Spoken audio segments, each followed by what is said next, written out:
श्रीराम राम रामेति रमे रामे मनोरमे सहस्रनाम तत्तुल्यं रामनाम वरानने। ओम आपदामपहर्तारं दातारं सर्वसंपदां लोकाभिरामं श्रीरामं भूयो भूयो नमाम्यहम्। Namaskar. Namaskar. Today we read chapter 30 of KishkindhaKandam, which has 85 verses. We will be reading this chapter in two parts, part A and part B. Glorifying Sri Rama as a hero, Lakshmana comforts his brother who was wailing in many ways at the thought of Sita. His agony of separation from her having been accentuated by the sight of the autumnal full moon and the water-lilies opening their petals during the night. His heart being captured by the wealth of the beauties of autumn, Sri Rama extols the autumnal season, and seeing Sugriva inactive even during this season, sends Lakshmana to whip the latter into activity. आज हम किष्किंधा कांड के त्रियंश वर्षर का पठन पाठन और श्रवण करेंगे। इसमें 85 श्लोक हैं। शरद ऋतु वर्णन तथा श्री राम का लक्ष्मण को सुग्रीव के पास जाने का आदेश देना। गृहं प्रविष्टे सुग्रीवे विमुक्ते गगने घनैः वर्षरात्रे स्थितो रामः कामशोकाभिपीडितः। पूर्वोक्त आदेश देकर सुग्रीव तो अपने महल में चले गए और उधर श्री रामचंद्र जी जो वर्षा की रातों में प्रसम वन गिर पर निवास करते थे, आकाश के मेघों से मुक्त एवं निर्मल हो जाने पर सीता से मिलने की उत्कंठा लिए उनके विरह जन्य शोक से अत्यंत पीड़ा का अनुभव करने लगे। Sugriva, having retired into his palace and the sky being completely free from clouds, Sri Rama, who had halted on Mount Prasravarna for the rainy nights only, felt agonized through love for Sita and grief caused by separation from her. पाण्डुरं गगनं दृष्ट्वा विमलं चन्द्रमण्डलं शरदीं रजनीं चैव दृष्ट्वा ज्योत्स्नानुलेपना। उन्होंने देखा आकाश श्वेत वर्णन का हो रहा है, चंद्रमंडल स्वच्छ दिखाई देता है तथा शरद ऋतु की रजनी के अंगों पर चांदनी का अंग राग लगा हुआ है। ये सब देखकर वह सीता से मिलने के लिए व्याकुल हो उठे। कामवृत्तं च सुग्रीवं नष्टां च जनकात्मजां दृष्ट्वा कालम् अतीतं च मुमोह परमातुरः।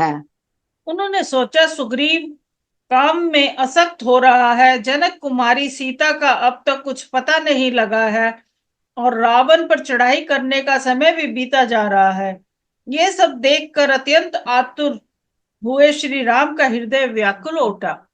Sore afflicted to see the sky pale and the orb of the moon free from clouds, and to perceive the autumnal night too illuminated with moonlight, and also to find that Sugriva leading a life of sensuality and Sita, the daughter of Janaka, lost forever, and to perceive the time fixed for taking up the search for Sita having already elapsed, Sri Rama felt perplexed. सतु संज्ञाम् उपागम्य मुहूर्तान् मदिमान् नृपः मनः स्तामपि वैदेहीं चिन्तयामास राघवः। 2 घड़ी के बाद जब उनका मन कुछ स्वस्थ हुआ, तब वह बुद्धिमान नरेश श्री रघुनाथ जी अपने मन में बसी हुई विदेह नंदिनी सीता का चिंतन करने लगे।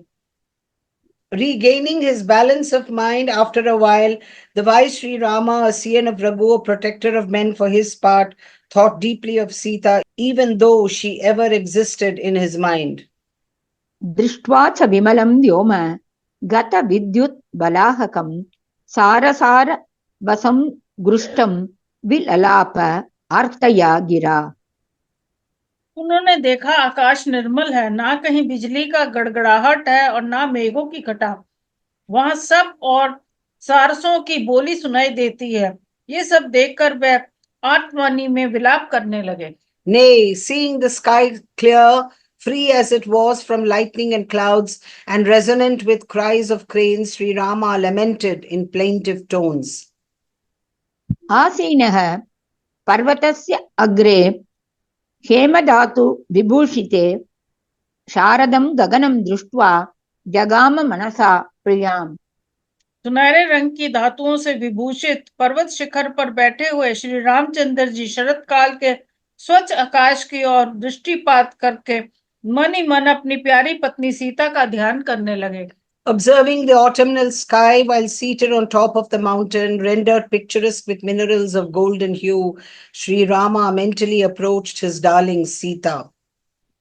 सार सारा वसम नादैहि सार सारावनादिनी सा आश्रमे रमते बाला साध्य में रमते कथम। वे बोले, जिसकी बोली सारसों की आवाज के समान मीठी थी तथा जो मेरे आश्रम पर सारसों द्वारा परस्पर एक दूसरे को बुलाने के लिए किए गए मधुर शब्दों से मन बहलाती थी, वह मेरी भोली वाली स्त्री सीता आज किस तरह मनोरंजन करती होगी। He said to himself, in what way does that youthful lady of mine, whose voice resembled the notes of a crane, nay, who diverted himself in the hermitage with cries of cranes uttered with the intention of calling their mates, divert herself now? पुष्पितां छासनान् दृष्ट्वा काञ्चनाविव निर्मलान् कथं सा रमते बाला पश्यन्ती माम अपश्यति।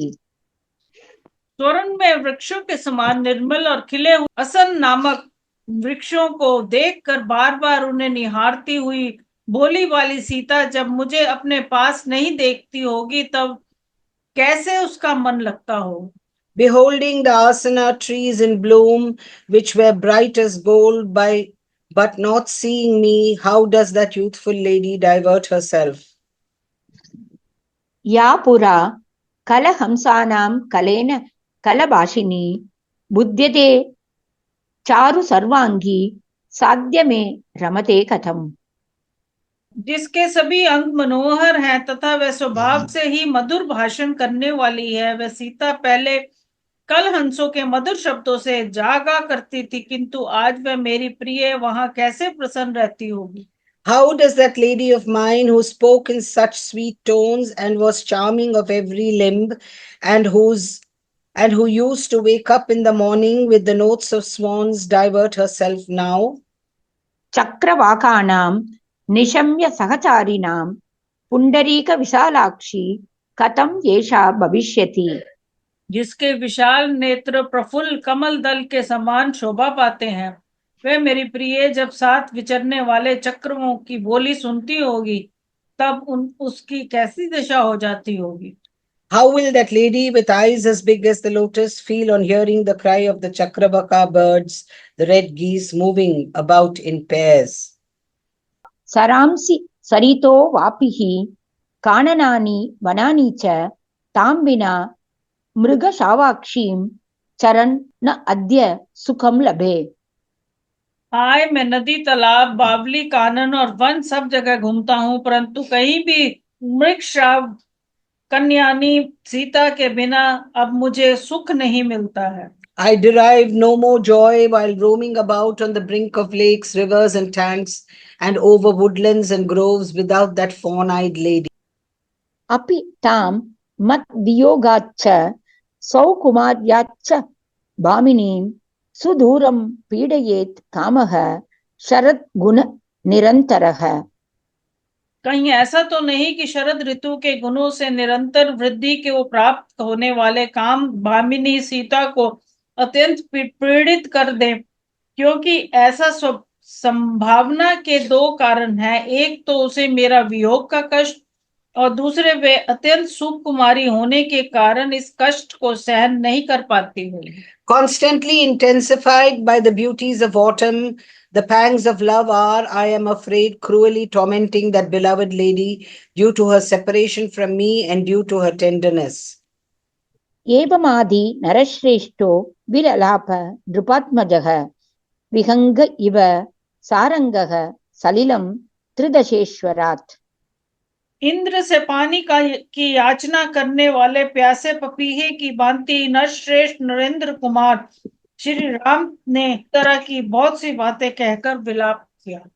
In this and many other ways did Sri Rama, the son of the king, a veritable jewel among men, wail after the manner of a Chataka bird seeking water from Indra, the ruler of the gods. ततः चञ्चूयं रम्येषु फलार्थी गिरिसानुषु ददर्श पर्यपावृत्तो लक्ष्मीवान् लक्ष्मणो अग्रजम्। उस समय शोभाशाली लक्ष्मण फल लेने के लिए गए थे। वह पर्वत के रमणीय शिखरों पर घूम फिरकर जब लौटे तब उन्होंने अपने बड़े भाई की अवस्था पर दृष्टिपात किया। Having duly returned after wandering hither and thither on the lovely mountain peaks in quest of fruit, the charming Lakshmana presently saw his elder brother. सचिन्तया दुस्सहया परीतं विसंज्ञमेकं विजने मनस्वी भ्रातुः विषादात् त्वरितो अतिदीनः समीक्ष्य सौमित्रिः उवाच दीनम्। वे दुस्साह चिंता में मगन होकर अचेत से हो गए और एकांत में अकेले ही दुखी होकर बैठे थे। उस समय मनस्वी सुमित्रा कुमार लक्ष्मण ने जब उन्हें देखा तब वे तुरंत ही भाई के विषाद से अत्यंत दुखी हो गए और उनसे इस प्रकार बोले। Perceiving him in a lonely spot, desolate, absent-minded and miserable, nay, overcome with anxiety which was difficult to endure, the high-minded Lakshmana, son of Sumitra, who felt extremely wretched due to his brother's despondency, quickly submitted to him as follows. किम आर्य कामस्य वशं गतेन किम आत्म पौरुष्य अपरा भवेन अयं ह्रिया संह्रियते समाधिः किमत्र योगेन निवर्तते न। आर्य इस प्रकार काम के अधीन होकर अपने पौरुष का तिरस्कार करने से पराक्रम को भूल जाने से क्या लाभ होगा। इस लज्जाजनक शोक के कारण आपके चित्त की एकाग्रता नष्ट हो रही है। क्या इस समय योग का सहारा लेने से मन को एकाग्र करने से ये सारी चिंता दूर नहीं हो सकती। What will be gained by you if you belittle your own vitality, allowing yourself to be overpowered by love? The composure of your mind is hereby being disturbed by grief. Can't all your agony yield to concentration of mind at this juncture, O noble brother? क्रियाभियोगं मनसः प्रसादं समाधि योगानुगतं च कालं सहाय सामर्थ्यम् अधीन सत्वः स्वकर्म हेतुं च कुरुष्व तात। आप आवश्यक कर्मों के अनुष्ठान में पूर्ण रूप से लग जाइए, मन को प्रसन्न कीजिए और हर समय चित्त की एकाग्रता बनाए रखिए। साथ ही अंतकरण में दीनता को स्थान ना देते हुए अपने पराक्रमी की वृद्धि के लिए सहायता और शक्ति को बढ़ाने का प्रयत्न कीजिए। Remaining undepressed in spirit, O dear brother, perform your daily duties in their entirety, having peace of mind, and devote all your time to concentration of mind, and enlist the help of the strong and increase your own strength, which is the only way to develop your manhood, O dear brother. न जानकी मानव वश नाथ त्वया स नाथा सुलभा परेण न च अग्निचूडां ज्वलिताम् उपेत्य न दह्यते वीर वरार्ह कश्चित्। मानव वंश के नाथ तथा श्रेष्ठ पुरुषों के भी पूजनीय वीर रघुनंदन, जिनके स्वामी आप हैं, वह जानकी नंदिनी सीता किसी भी दूसरे पुरुष के लिए सुलभ नहीं है, क्योंकि जलती हुई आग की लपट के पास जाकर कोई भी दग्ध हुए बिना नहीं रह सकता। Having her protector in you, O Lord of Manu's race, Sita, daughter of Janaka, cannot be easily retained by another. Hugging a blazing flame, none would escape being burnt, O hero, worth being adorned even by the foremost. स लक्ष्मणम् अप्रदृश्यम् स्वभावजम् वाक्यम् उवाच रामः हितं च पत्यं च नय प्रसक्तं स समा धर्मार्थ समाहितम् निस्संशयं कार्यम् अवेक्षितव्यं क्रिया विशेषो अपि अनुवर्तितव्यः न तु प्रवृद्धस्य दुरासदस्य कुमार वीर्यस्य फलं च चिन्त्यम्। लक्ष्मण उत्तम लक्षणों से संपन्न थे। उन्हें कोई परास्त नहीं कर सकता था। भगवान श्री राम ने उनसे ये स्वाभाविक बात कही, कुमार तुमने जो बात कही है वह वर्तमान समय में हितकर, भविष्य में भी सुख पहुंचाने वाली, राजनीति की सर्वथा अनुकूल तथा साम के साथ साथ धर्म और अर्थ से भी संयुक्त है। निश्चय ही सीता के अनुसंधान कार्य पर ध्यान देना चाहिए तथा उसके लिए विशेष कार्य का उपाय का भी अनुसरण करना चाहिए, किंतु प्रयत्न छोड़कर पूर्ण रूप से बड़े हुए दुर्लभ एवं बलवान कर्म के फल पर ही दृष्टि रखना उचित नहीं है। Sri Rama addressed the following words, characteristic of his innate disposition, to Lakshmana, who was endowed with auspicious bodily marks and could not be easily overpowered. What you have said is useful and salutary and is in consonance with propriety and full of consolation, justice, and earthly good. The work in hand, that is the search for Sita, should undoubtedly be attended to, and special efforts too should be made in this behalf. The reward alone, however, of our potent action, which is fully intensified and difficult to counteract, should not be thought of, O Prince. अथ पद्मफला साक्षीं मैथिलीम् अनुचिन्तयन् उवाच लक्ष्मणं रामो मुखेन परिशुष्यथा। तदंतर प्रफुल्ल कमल दल के समान नेत्र वाली मिथिलेश कुमारी सीता का बार बार चिंतन करते हुए श्री रामचंद्र जी की लक्ष्मण को संबोधित करके सूखे हुए उदास मुंह से बोले, Recalling to mind Sita, princess of Mithila, whose eyes resemble the petals of a lotus, Sri Rama, with a withering face, then spoke once more to Lakshmana as follows. तर्पयित्वा सहस्राक्षः सलिलेन वसुन्धरां निर्वर्तयित्वा सस्यानि कृतकर्मा व्यवस्थितः। सुमित्रानंदन सहस्त्र नेत्रधारी इंद्र इस पृथ्वी को जल से तृप्त करके यहाँ के अनाजों को पकाकर अब कृत्य हो गए हैं। Having saturated the earth with water and ripened the corns, Indra, the god with 1,000 eyes, is now easy of mind, his task having been accomplished. दीर्घ गंभीर निर्घोषाः शैलद्रुम पुरोगमाः विसृज्य सलिलं मेघाः परिशांता नृपात्मज। राजकुमार देखो, जो अत्यंत गंभीर स्वर से गर्जना किया करते थे और पर्वतों, नगरों तथा वृक्षों के ऊपर से होकर निकलते थे, वह मेघ अपना सारा जल बरसाकर शांत हो गए हैं। Having discharged their water while sailing in front of mountains and trees with a prolonged and deep rumbling, the clouds are fully at rest now, O Prince. Nilotpal दल श्यामाः श्यामीकृत्वा दिशो दश विमधा इव मातंगाः शांतवेगाः पयोदराः। नील कमल दल के समान श्याम वर्ण वाले मेघ दसों दिशाओं को श्याम बनाकर मदरहित गजराजों के समान वेग शून्य हो गए हैं, उनका वेग शांत हो गया है। The clouds, which were till recently dark like the petals of a blue lotus and stood darkening all the 10 directions, now look like elephants free from rut, their fury having abated.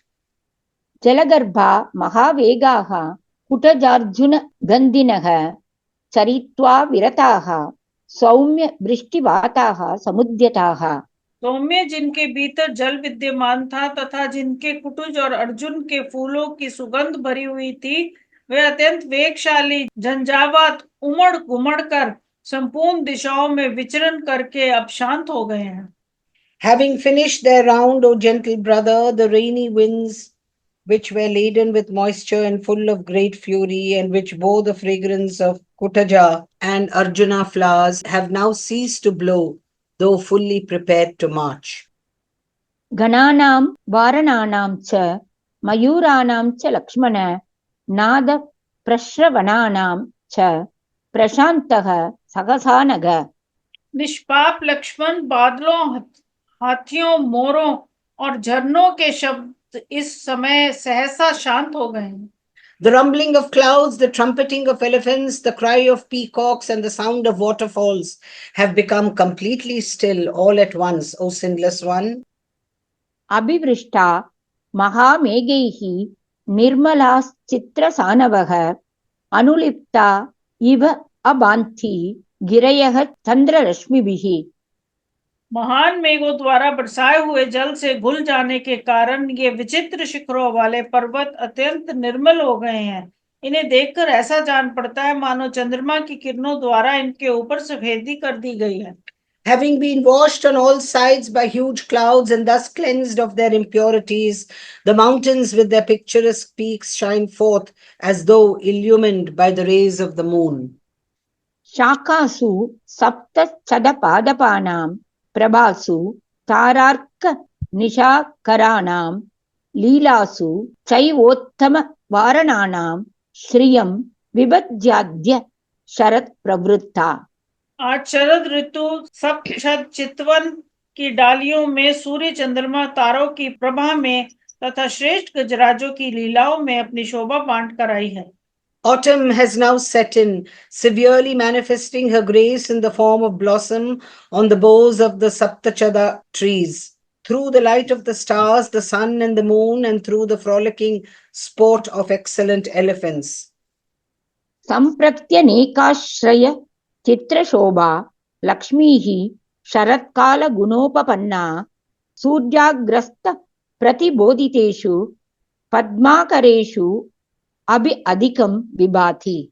इस समय शरत काल के गुणों से संपन्न हुई लक्ष्मी यद्यपि अनेक आश्रयों में विभक्त होकर विचित्र शोभा धारण करती है, तथापि सूर्य की प्रथम किरण से विकसित हुए कमल वनों में से सबसे अधिक सुशोभित होते हैं। With her diversified elegance manifested through various channels, the goddess of loveliness, adorned with the beauties of autumn, spread her charm in an extraordinary degree in the clusters of lotuses opened by the first rays of the sun.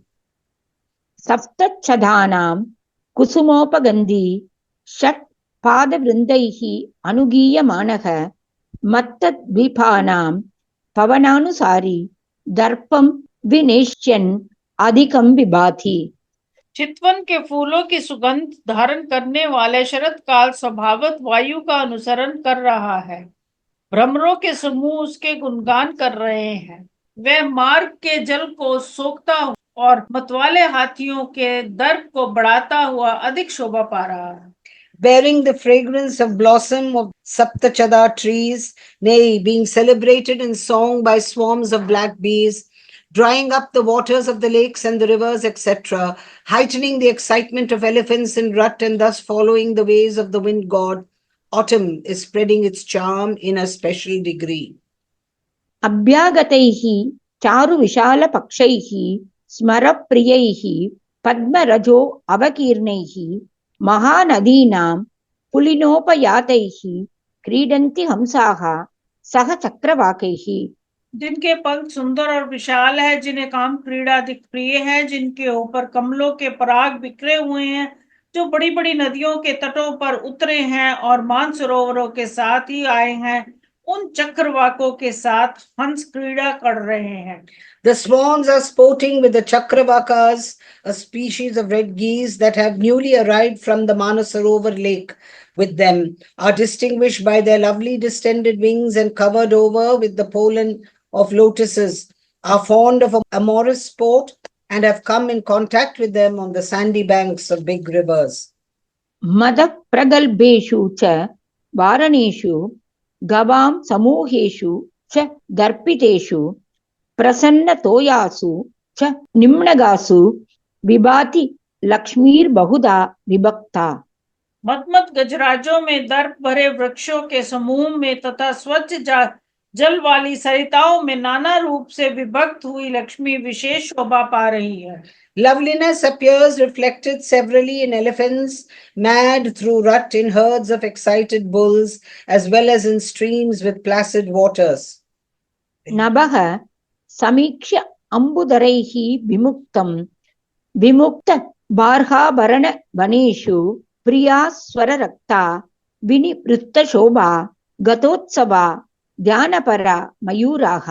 आकाश को बादलों से शून्य हुए देख वनों में पंख रूपी आभूषणों का परित्याग करने वाले मोर अपनी प्रियतमाओं से विरक्त हो गए हैं। उनकी शोभा नष्ट हो गई है और वे आनंद शून्य हो ध्यान मगन होकर बैठे हैं। Perceiving the sky wholly devoid of clouds, the peacocks in the woods that had shed their decoration in the form of their tail and were no longer fond of their mates, whose grace had totally disappeared and whose joy had departed, become absorbed in the thought of the clouds. मनोज्ञ गंधैः प्रिय कैरनल्पैः पुष्पाभिभारा वनताग्रशाकैः सुवर्ण घोरैः नयनाभिरामैः उद्योतितानिव वनान्तराणि। One के भीतर बहुत से असन नामक वृक्ष खड़े हैं जिनकी डालियों के अग्रभाग फूलों के अधिक बार से झुके हुए हैं, उन पर मनोहर सुगंध छा रही है। वे सभी वृक्ष स्वर्ण के समान गौर तथा नेत्रों को आनंद प्रदान करने वाले हैं, उनके द्वारा वान प्रांत प्रकाशित से हो रहे हैं। The depths of the forest were lit up as it were with the presence of numerous priyaka asana trees emitting delightful fragrance, which were bright as gold and were highly pleasing to the eye, and the tips of whose branches were bent under the excessive weight of their blossoms. प्रियान्वितानां Nalini प्रियाणां वने प्रियाणां कुसुमोगतानां मदोत्कटानां मदलालसानां गजोत्तमानां गतयो अद्य मंदाः।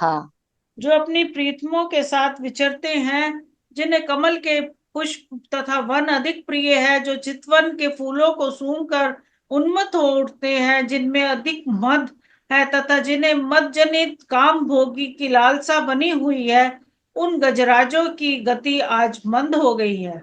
The gait of the foremost of elephants, who are accompanied by their mates, are fond of lotus ponds and woods, who are out to enjoy the blossoms of the Saptachada trees, are excited by passion and full of ardent longing for sexual enjoyment, affected with the rut as they are, has become slow now. व्यक्तं नभः शस्त्र विदौत वर्णं कुशप्रवाहानि नदीजलानि खल्हार शीताः पवनाः प्रवान्ति तमो विमुक्ताश्च दिशः प्रकाशाः। इस समय आकाश का रंग शान पर चढ़े हुए शास्त्री की धारक के सामने समान स्वच्छ दिखाई देता है। नदियों के जल मंद गति से प्रवाहित हो रहे हैं। श्वेत कमल की सुगंध लेकर शीतल मंद वायु चल रही है। दिशाओं का अंधकार दूर हो गया है और अब उनमें पूर्ण प्रकाश छा रहा है। The sky has clearly assumed the spotless hue of a sword sharpened on the whetstone. The waters of the rivers are flowing in narrow streams. The winds are blowing cool due to contact with Kalahara flowers and wafting their fragrances, while the quarters look bright, entirely free as they are from obscurity caused by the clouds. सूर्यातप क्रमणा नष्टपंका भूमिश्चिरोद्घाटित सांद्र रेणुः अन्योन्य वैरेण समायुतानाम् उद्योग कालो अद्य नराधिपानाम्। धाम लगने से धरती का कीचड़ सूख गया। अब उस पर बहुत दिनों के बाद घनी धूल प्रकट हुई है। परस्पर वैर रखने वाले राजाओं के लिए युद्ध के निर्मित उद्योग करने का समय अब आ गया है। All mud having disappeared due to contact of sunshine, the soil is now covered with thick layers of dust, come to light after a long time. Now is the time for military endeavor on the part of kings, rulers of men, actuated by enmity towards one another. शरद गुणापि अति रूपशोभाः प्रहर्षिताः पांसु समुत्थितांगाः मदोत्कटाः संप्रति युद्धलुब्धा वृषा गवाम मध्यगता नदंती। शरद ऋतु के गुणों ने जिनके रूप और शोभा को बढ़ा दिया, जिनके सारे अंगों पर धूल छा रही है, जिनकी मत की अधिक वृद्धि हुई है तथा जो युद्ध के लिए लुभाए हुए हैं, वह सांड इस समय गांवों के बीच में खड़े होकर अत्यंत हर्षपूर्वक हकड़ रहे हैं। Overjoyed bulls whose grace, comeliness of form has been heightened by their bracing qualities of autumn, whose limbs are powdered with dust, nay, who are excited with passion and are now covetous of fighting with one another, are billowing in the midst of cows. Samanmata Tivra Taranuraga Kulanvita Mandagatihi Karenuho Madanvitanam Samparivarja Yantam Vaneshu Bhartaram Anuprayati.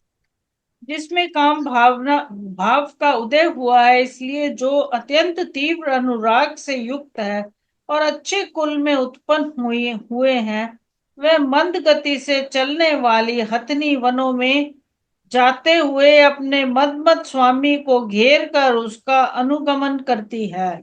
Affected with rut and as such full of passionate love, hence walking with a slow tread, the she-elephant of noble breed follows her mate, also affected with rut and ranging through the woods, encompassing him now and then.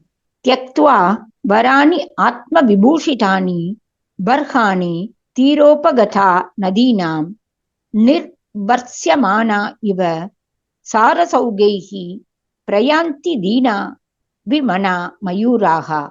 अपने आभूषण रूप श्रेष्ठ पंखों को त्याग कर नदियों के तटों पर आए हुए मोर मानो सारस समूह की फटकार सुनकर दुखी और किंचित हो पीछे लौट जाते हैं. Shedding their excellent tails, which served as their natural adornment, peacocks arrived near the banks of the rivers, come away distressed and disconsolate, as though being rebuffed by swarms of cranes. Vitrasya Karandava Chakravakan Maha Ravaihi Binnakata Gajendraha Saras Subadambuja Bhushaneshu Vikshobhya Jalam Pibanti.